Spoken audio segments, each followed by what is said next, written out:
Terjerat pinjaman online, kuli bangunan di Sidoarjo nekat mencuri di masjid, modus pura-pura sholat.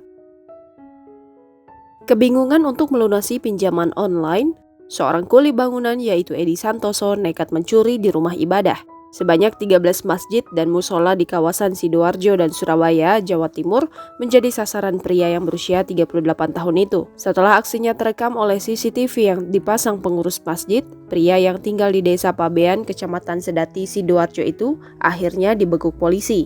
Edi mengaku awalnya hanya punya satu tanggungan utang lewat aplikasi online. Karena belum bisa membayar, kemudian utang di aplikasi lain.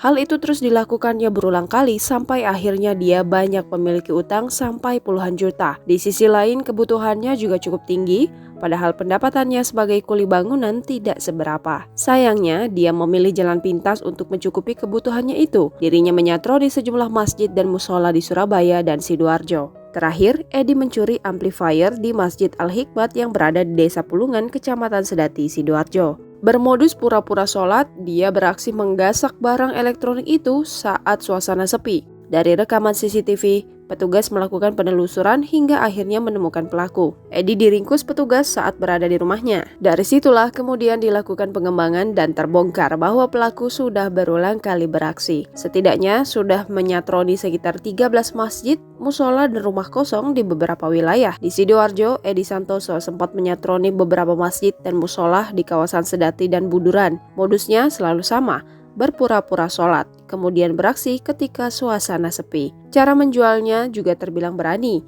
Beberapa barang sempat dijual via online oleh pelaku, beberapa lainnya dijual cepat ke orang yang dikenalnya.